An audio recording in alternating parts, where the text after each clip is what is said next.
Hello, my name is Christina Kaiser. I'm an associate professor for terrestrial ecosystem research at the Center for Microbiology and Environmental System Science of the University of Vienna. I study interactions between plants and microbes, as well as soil microbial ecosystems from a complex system science perspective. In this video, I will talk about tipping points and feedback loops. I will explain what they are from a systems perspective and why it is important that we understand tipping points in the Earth system in order to mitigate the climate crisis.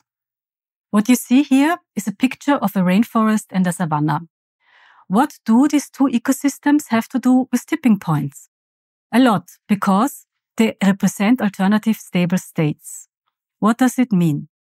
It means that at the same point on Earth, under exact the same environmental conditions, both a rainforest or a savanna could exist. Let me explain this. Here is what we might intuitively expect, which is that rainforest and savanna cannot coexist at the same environmental conditions. In this figure, the y-axis indicates ecosystem state, which could be, for example, tree cover of a forest. The x-axis indicates environmental conditions, which could be, for example, temperature, precipitation, or fire frequency. If environmental conditions change, for example, it gets warmer or drier, we will intuitively assume that the state of the ecosystem responds in a linear way to changing conditions, like you see in this animation. However, this is not how many complex systems, like ecosystems, usually respond to changing conditions. Instead, they more often respond like that. In this kind of system response, there is a range of conditions within which the system stabilizes itself. However, at a certain threshold of environmental change, this stabilization does not work anymore, and the system flips relatively quickly to a different state, where it is then again stabilized. In our example, the stabilization of the rainforest is caused by its feedback with clouds. Rainforest trees transpire a lot of water, which generate clouds and rain, thereby keeping moisture in the system, even under increasing dryness of the climate. That means it keeps being relatively stable as a rainforest under warming and continued drought, up to a point when tree cover gets too low to sustain the clouds. In this case, when the internal stabilization feedback is lost, the system changes relatively quickly into a new stable state, which is a savanna.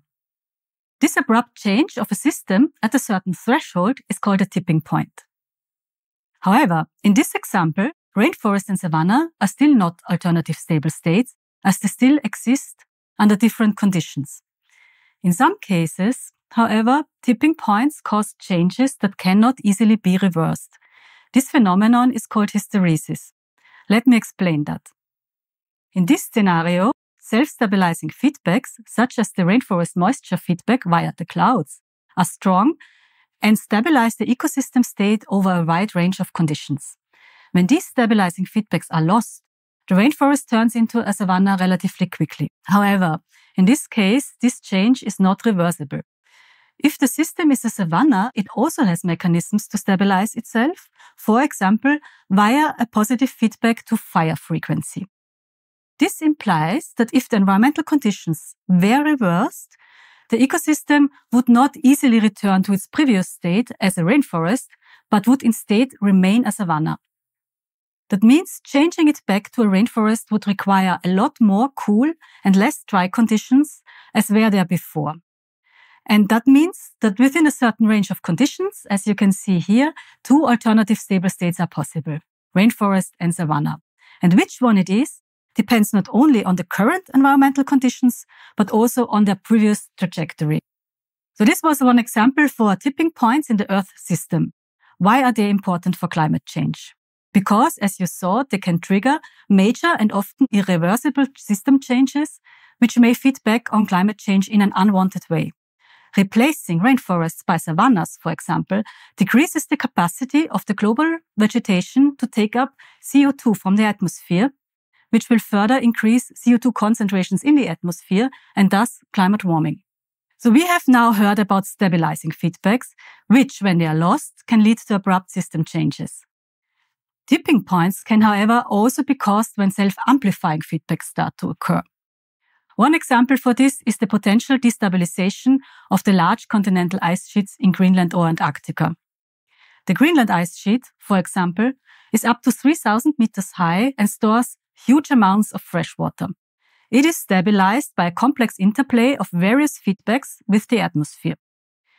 It is, however, currently declining at an accelerating rate. This is because warmer temperatures trigger self-amplifying feedbacks. One example is the melt elevation feedback. Here, warmer temperatures cause surface ice melting, which lowers the elevation of the ice surface. This further increases the temperature at the ice surface and thus reinforces the melting feedback loop. There are several other self-enhancing feedbacks associated with the melting of the Greenland and West Antarctic ice sheets. When they become strong enough to support self-accelerating ice mass loss, they can, at some point, lead to a tipping point that triggers the eventual total collapse of these large continental ice sheets.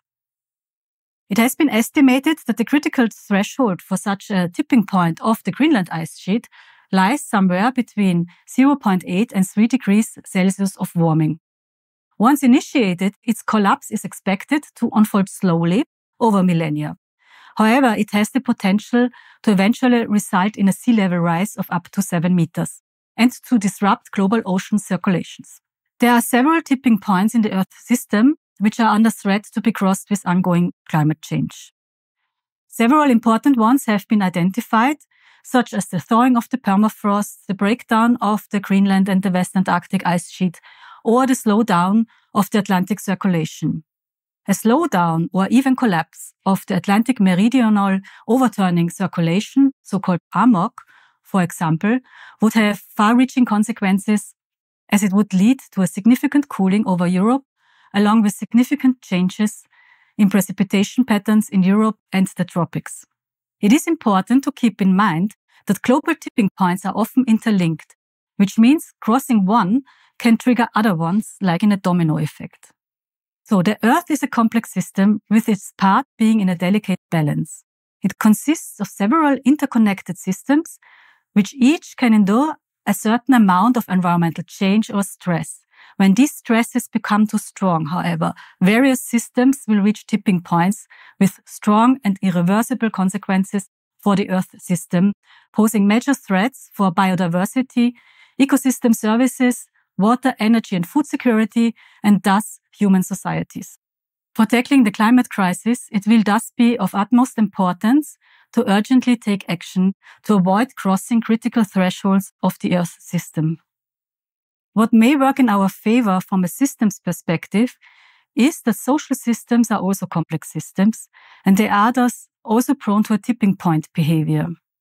There are so-called positive tipping points in society, which are currently researched, which might allow the societal and political change necessary to mitigate the climate crisis to happen at a much faster rate than currently anticipated.